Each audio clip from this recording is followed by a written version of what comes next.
사도신경으로 신앙 고백하십니다. 나는 전능하신 아버지 하나님 천재 창조주를 믿습니다. 나는 그 유일하신 아들 우리 주 예수 그리스도를 믿습니다. 나는 성령으로 잉태되어 동정노 마리에게서 나시고 본디오 빌라도에게 고난을 받아 십자가에 못 박혀 죽으시고 장사된 지 사흘 만에 죽은 자 가운데 다시 살아나셨으며 하늘에 오르시어 전능하신 아버지 하나님 우편에 앉아 계시다가 거기로부터 살아있는 자와 죽은 자를 심판하러 오십니다.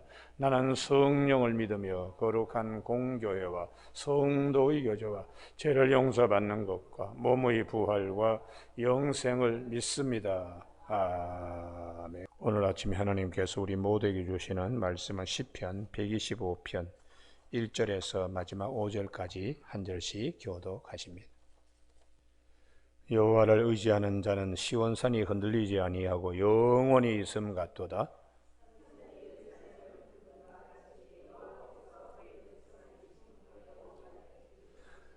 악인의 규가 의인들의 땅에서는 그 권세를 누리지 못하리니 이는 의인들로 하여금 죄악에 손을 대지 아니하게 함이로다. 같이 읽습니다. 자기의 굽은 길로 치우치는 자들은 여호와께서 죄를 범하는 자들과 함께 다니게 하시리로다. 이스라엘에게는 평강이 있을지로다. 아멘. 오늘 1절 말씀, 여호와를 의지하는 자는 시온산이 흔들리지 아니하고 영원히 있음 같도다 하는 말씀 중심으로 믿음이라는 울타리라는 제목으로 말씀을 나누겠습니다. 오늘 이 본문 말씀은 예루살렘 성전이 있는 예루살렘, 하나님께서 좌정하시는 곳인데 그 지형적으로 여러 산들이 이제 둘러서 있죠. 그 산들이 변하지 않는 것처럼 하나님께서 우리를 지켜주시는 그 믿음을 꼭 가져야 한다. 이 믿음을 우리 삶의 울타리로 삼아야 된다. 이제 그렇게 말씀하시는 것입니다. 성경 전체의 흐름에 한번 잘못을 저지르고 나면 이 잘못이 도대체 어디에서 왔는가를 깨닫게 해 주시는 하나님이세요. 이스라엘 백성들이 애굽에 있었을 때 하나님이 독수리 날개로 그들을 업어서 가나안 땅에 제사장의 나라가 되고 하나님의 소유가 되도록 그 땅에 심으신 것입니다. 그러면 그 하나님을 전적으로 의지하고 그 하나님을 신뢰해야 하는데 시간이 지나면서 다른 것을 자꾸 의지하는 거예요. 예를 들어서 히스기야 같은 경우에도 아수르 군대가 압박을 가할 때에 열왕기하 18장에 보면 은 300달란트, 금 30달란트를 요구할 때에 나중에 자기 손으로 성전의 기둥에 입힌 금까지 다 뜯어가지고 바칩니다. 그렇게 해도 해결되지 아니하니까 국내 대신과 서기관과 사관을 동원해서 그 사람들, 외교수를 통하여 해결하려고 보냈더니 돌아오는 것은 혹을 하나 더 달고 왔어요. 항복 강요 문서를 갖고 왔을 때에 히스기야가 은금으로도 해결할 수 없고 사람으로도 해결할 수 없는 것을 이제 마지막 여호와의 전에 가서 그 항복 강요 문서를 펴놓고 여호와께 기도하여 아뢰야 돼. 하나님을 의지하게 돼. 세 가지 우리가 어려운 일이 있을 때 의지하는 방식이 첫 번째 은금을, 두 번째 사람을, 세 번째 하나님을. 히스기야가 어떻게 해결받는가?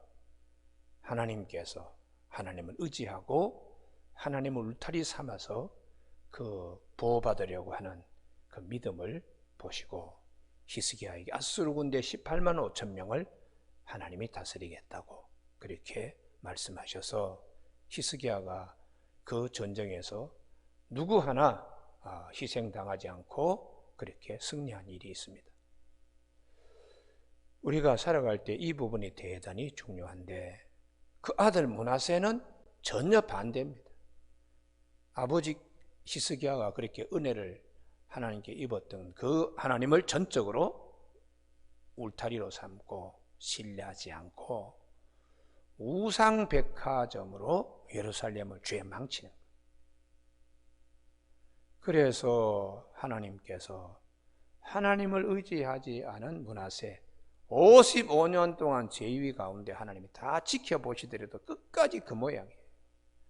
그래서 그러한 영향력이 나중에 이스라엘을 패망하게 되는 이런 이제 바벨론 포로로 잡혀가게 되었습니다.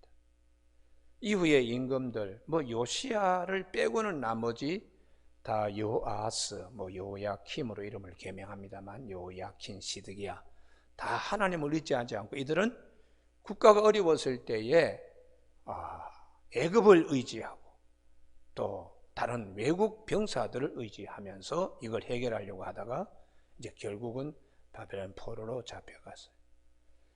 바벨론 포로에 된 그곳에서 하나님만이 우리를 지켜주시고 하나님만이 우리를 약속하신 대로 70년 만에 고국으로 돌려보낼 수 있다. 믿음을 바벨론에서 갖게 되는 겁니다.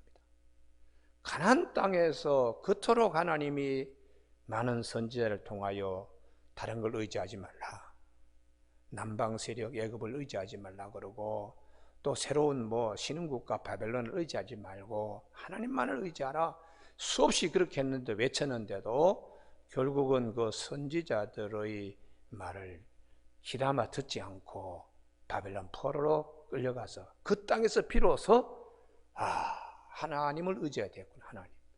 하나님의 언약 70년 만에 돌아가게 하신다는 말씀을 의지하여 그들이 하나님만 의지하는 백성이 되어서 1차, 2차, 3차 귀환하게 되는 것이죠.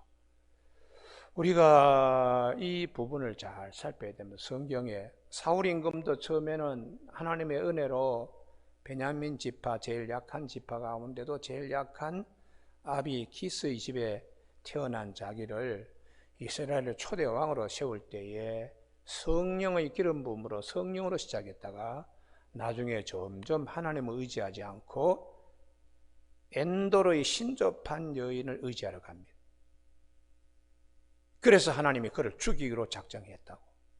그러니까 나라나 개인이나 성경이 계속해서 말씀하는 것은 하나님만을 의지하라. 할렐루야. 그 이상의 다른 어떤 것, 금방 그게 도와줄 것 같지만 절대로 그렇지 않다. 하나님만 의지하라. 그래서 신약 성경에 히스기야와 똑같은 분이 있죠. 혈류병 걸린 년입니다. 마가복음 5장에 12년 동안 혈류병 걸렸을 때에 많은 의원을 찾아갔지만 효염이 없고 사람 의지하는 거죠. 재물을 다 소비하여 재물을 의지하는 거죠. 그 둘 다 그 병을 고치지 못했다고. 마지막으로 내가 예수님 옷자락만 만져도 병이 나을 거다. 주님을 의지하는 믿음으로 그 여인의 병이 나았다고. 히스기야가 은금으로 사람으로 그러다가 하나님을 의지했을 때 문제가 해결되었고 혈류병 걸린 여인도 재물, 많은 의원 해결받지 못했습니다. 그래서 성경은 우리에게 하나님을 신뢰하는 것이 얼마나 중요한 것인가. 할렐루야. 그것을 성경은 살아있는 말씀으로 우리에게 붙잡게 하시는 거예요.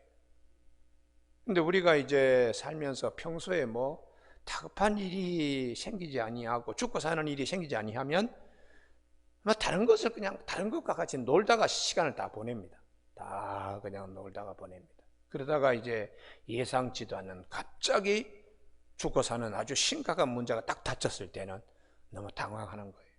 그래서 평소에 우리 믿음의 훈련은 항상 하나님을 제일 먼저 생각하고 그게 이제 하루 일간의 시작도 새벽기도라고 저는 자꾸 강조하는 거예요. 몸이 불편하지요. 또 잠이 쏟아지지요. 또 이것저것 생각하면은 자리에서 일어나기도 힘들고 그렇지만 하나님을 의지하는 것이 제1번이다. 그러니까 자기 몸을 채찍질하여 이렇게 나오는 것이 새벽기도다. 그렇게 저는 목회의 철학을 그렇게 가지고 있습니다. 하루 일과의 시작을 하나님 앞에서 시작하고 하나님을 의지하고 하나님과 함께. 여러분 얼마나 이게 복된 일인가. 할렐루야. 언제 이게 이제 값어치를 느끼게 되는가. 나중에 새벽기도를 못 드리게 될 정도로 몸이 망가져서 병상이나 요양병원 침대에서 뒹굴 때에 야, 참 그때가 좋았구나 이렇게 늦어버립니다. 그러나 평소에 훈련이 잘 된 분은 그가 중환자실에 있던 요양병원의 병상에 있던 몸이 체질화되어 있으니까 그것에서도 하나님과 영교하는 믿음의 든든한 장수들이 되는 것입니다. 할렐루야. 그래서 우리가 하나님을 신뢰하는 것, 이스라엘의 역사를 보더라도 개인사를 보더라도, 그래서 사도 바울은 갈라디아서 3장 3절에 성령으로 시작했다가 육체로 마치면 안 된다 이렇게 말씀하시는 것입니다. 그러면 오늘 본문에 여호와를 의지하는 자는 시온산이 흔들리지 아니하고 영원히 있음 같다. 산들이, 여기 주목해야 돼요. 산들이 예루살렘을 두려움 같이. 이게 이제 복수잖아요. 우리가 하나님을 의지하는 믿음 생활도 여러 가지 유형이 있어요. 예루살렘을 두르고 있는 산들이 여러 산이 있듯이 하나님을 의지하는 믿음이라는 울타리, 그 믿음의 첫 번째는 말씀입니다. 말씀을 울타리 삼아야 돼요. 할렐루야. 그래서 우리 주님께서 마태복음 24장 35절에 천지는 없어질지언정 내 말은 없어지지 아니한다. 이사야 40장 8절에 푸른 마르고 꽃은 시들지만 여호와의 말씀은 영영이 선다고 그렇게 말씀을 의지하는 것입니다. 말씀을요.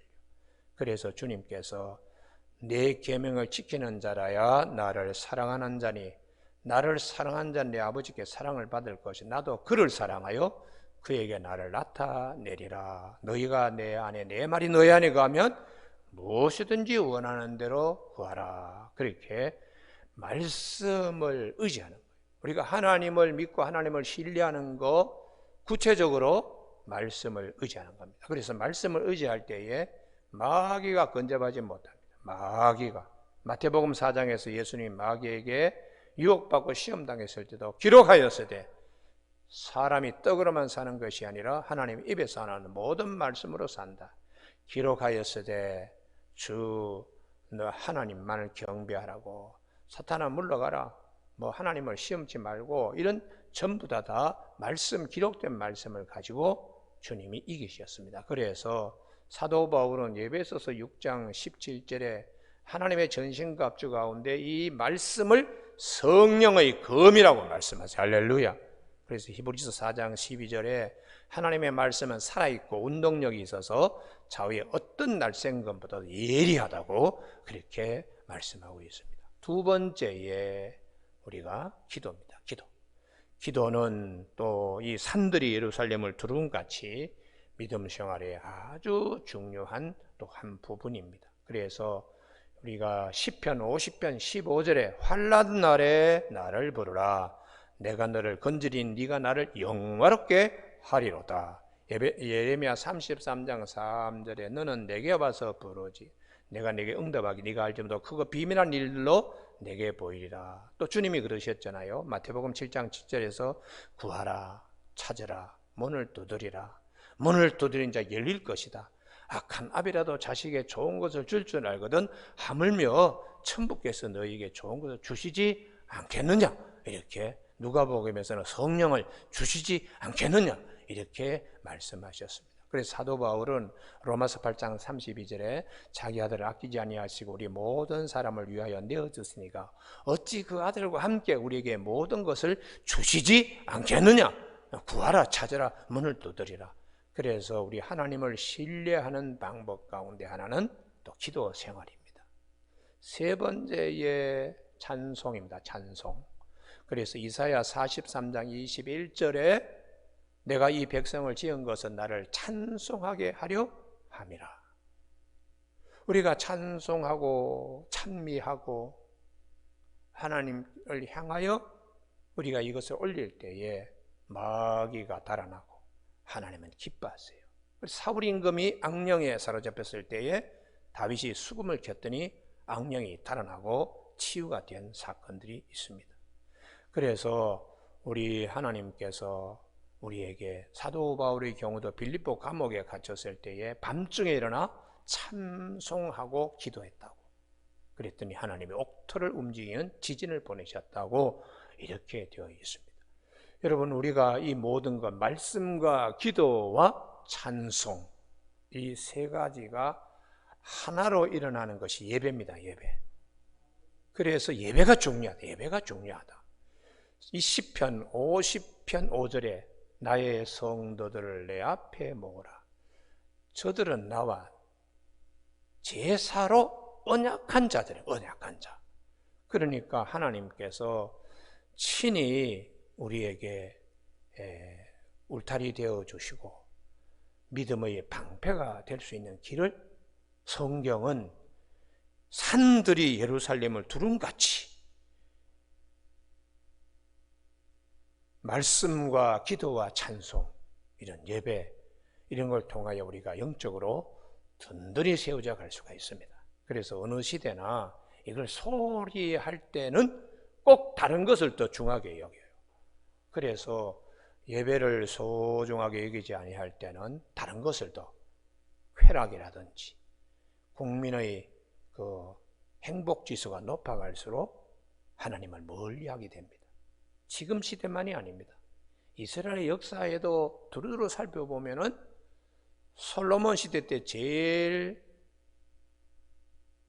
부유했습니다. 은금이 저절로 알아가지고 곡물로 세금으로 그냥 들어왔으니까. 그런데 금방 솔로몬 시대 때 쇠하게 되잖아요.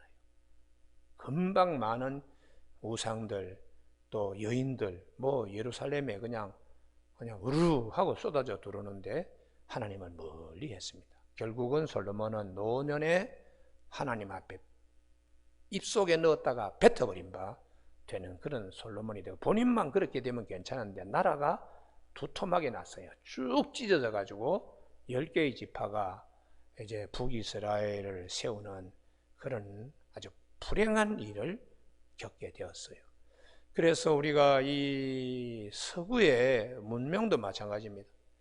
하나님을 잘 섬기고 하나님을 정말 울타리로 삼았을 때는 그들이 건강했어요. 영적으로나 여러 가지로.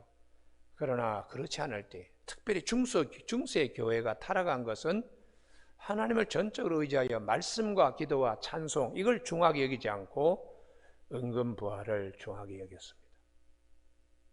다른 것을 자꾸 생각하니까 결국은 타락하고 쇠락해서 사회 전체에 빛과 소금의 역할을 하지 못했습니다. 오늘 아침 우리 모두에게 하나님을 신뢰하는 것이 그 어떤 것보다도 중요하다는 것을 꼭 깨닫는 아침 되기를 바랍니다. 이것은 어느 시대나 이건 진리입니다. 성경이 우리에게 말씀하시는 진리이기 때문에 개인적으로 그 진리 안에 거하면 그 진리를 통하여 개인적으로나 가정적으로 복을 받게 돼 있고, 사회나 어느 공동체나 반드시 진리가 우리를 인도해 나가는 그런 이제 축복들이 있어야 하겠습니다. 3절, 악인의 규가 의인들이 땅에서는 권세를 누리지 못한다. 악인들의 통치 방법이 하나님을 절대적으로 신뢰하는 하나님의 백성이 가는 곳에는 힘쓰지 못한다는 거예요. 왜냐 그러면 악인들이 가지고 있는 지팡이의 권세, 그게 뭐겠습니까? 하나님 이외에 다른 것으로 으르땅땅거리는 거죠. 그런데 의인들은 정반대예요. 가치관이. 당신 그렇게 돈 많아? 나 부럽질 않아. 하나님을 의지하니까 하나님이 훨씬 더 나에게 행복하게 복을 주셔. 이런 믿음을 가지고 있으니까 돈 많은 부자가 부럽지 않는 거예요. 그래서 궁궐이든지 초막이든지 어디든지 예수가 있는 곳이 천국이라고 찬송이 되는 겁니다. 여러분, 오늘 아침에 이러한 그 힘이 어디서 나오는가? 진리에서 나오기 때문입니다. 진리에서. 제가 지금까지 쭉 살아오면서 돈 많은 사람들도 현찰을 가지고 있는 사람요, 그런 경우도 많이 봤어요. 신권을 갖다가 사람 키만한 그 금고에다 꽉 채워놓고 나에게 자랑하던 그런 부자도 있었어요. 집문서하고 그냥 자랑하고 그런 부자들도 있었고. 그런데 제가 이렇게 보니까 인생이 도대체 뭔데? 인생이 아침 안개처럼 사라지는 인생인데 뭘 자랑해야 되겠나? 권세, 권력, 그거 별 볼 일 없습니다. 있을 때는 되게 자기가 의지하지만 그게 오래 그렇게 그 손에 주어지지 않습니다. 그 칼자루가 다른 사람 손에 넘어갈 때도 많지요. 그리고 나면은 아주 사람이 꼴이 아주 푹 꺼지게 돼요. 우리 군대에서 그 장군들이 있죠. 별 하나 서너 개 좀 달면은 막 번쩍번쩍하고 어깨도 올라갑니다. 근데 갑자기 예편되어 가지고 공기업에 무슨 이사나 혹은 이런 쪽에 가면은 아주 꼴이 말이죠. 아주 사람이 하루아침에 그냥 바람 꺼진 풍선과 같이 푹 싸그러들어요. 한 스리스타 정도 되면은 그냥 그 부관들이 알아가지고 척척 다 하잖아요. 차도 딱 갖다 대고요. 근데 무슨 공기업이 이사 정도 되면 본인이 주차장 가서 차를 찾아가지고 끌고 가야 될 정도예요. 그러니까 얼마나 힘들겠어요. 권력이라는 게 다 그 모양입니다. 그래서 우리는 예수를 잘 믿는 것이 그 자체가 축복이다. 저는 그렇게 강조를 하는 목사입니다. 예수를 잘 믿는 것이 그 자체가 축복이고, 예배를 비가 오나 눈이 오나 바람이 부나 하여튼 예배를 잘 드리는 것이 그 사람의 축복이다. 그래서 오늘 아침 우리 모두에게 하나님을 절대적으로 신뢰하는 믿음의 그 울타리가 얼마나 중요한가. 말씀, 찬송, 기도, 통합적인 예배, 이런 것들이 얼마나 우리에게 중요한 것인가. 이게 하늘에 속한 자가 아니면 이것의 소중함을 우리가 깨달을 수가 없습니다. 자기 할 것 다 하고 난 다음에 짜박지로 생선 그 끝에 있는 꼬랑지로 이렇게 하나님께 드리겠다는 생각밖에 안 돼요. 그러니까 우리가 첫 시간을 드리고 무슨 일이 있더라도 예배가 중요하다고 생각을 하면 그는 하나님의 사랑을 많이 받습니다. 왜냐 그러면 시편 119편 165절에 주의 법을 사랑하는 자에게는 큰 평안이 있으니 그에게는 장애물이 없으리로다. 이렇게 주님이 말씀하시고 약속하시기 때문입니다. 오늘 아침에 하나님의 축복이 4절 우리 다 같이 이 말씀에 복이 있길 바랍니다. 같이 읽습니다. 시작. 여호와여 선한 자들과 마음이 정직한 자들에게 선대하소서. 아멘. 하나님을 의지하고 하나님의 나라의 권석들, 하나님이 세상이 대우해 주는 이상으로 그 선대하심, 최고로 대우하는 것은 세상도 따라오지 못하게 합니다. 그러므로 건축자들이 버린 돌을 모퉁이의 머릿돌로 삼으시는 하나님이세요. 이게 참 기가 막히죠. 우리 눈에. 하나님께서 높이 들어서실 땐 하나님을 절대적으로 의지하는 자는 하나님이 그렇게 일곱 날의 햇빛같이 들어올리고 하박국이 노래 부른 것처럼 나의 발을 사슴의 발과 같이 높은 곳에 다니게 하시리로다. 그렇게 우리가 고백할 수 있습니다. 오늘 아침 우리 모두에게 하나님께서 우리에게 주시는 큰 평강, 제일 마지막 이스라엘에게는 평강이 있을지어다. 할렐루야. 하나님을 절대적으로 의지하는 자에게 주시는 평안, 이 평안은 세상이 주지 못하는 평안입니다. 오늘 아침 우리가 믿음 생활하는데 예루살렘의 산들이 두rum같이 하나님을 신뢰하는데 말씀과 기도와 찬송, 예배, 이런 귀한 일들을 하나님이 우리에게 주신 것을 감사히 여기는 저와 여러분이 되시길 주님의 이름으로 축복합니다. 기도하시겠습니다. 하나님 아버지, 이 아침에도 주님의 말씀이 우리의 발에 등불이 되게 하시고 걸어가는 길에 큰 빛이 되게 하여 주심을 감사를 드립니다. 하나님을 절대적으로 신뢰하는 자, 고난을, 인생에게 피하는 것보다 더 낫다고 주님께서 말씀하셨는데, 오늘 아침에 우리 믿음의 이 귀한 울타리가 든든해질 수 있도록 축복하여 주시기를 원하옵고 예수님의 이름으로 기도드립니다. 아멘. 하늘에 계신 우리 아버지의 이름을 거룩하게 하시며 아버지의 나라가 오게 하시며 아버지의 뜻이 하늘에서와 같이 땅에서도 이루어지게 하소서. 오늘 우리에게 이루어질 양식을 주시고 우리가 우리에게 잘못한 사람을 용서하여 준 것 같이 우리 죄를 용서하여 주시고 우리를 시험에 빠지지 않게 하시고 악에서 구하소서. 나라와 권능과 영광이 영원히 아버지의 것입니다. 아멘.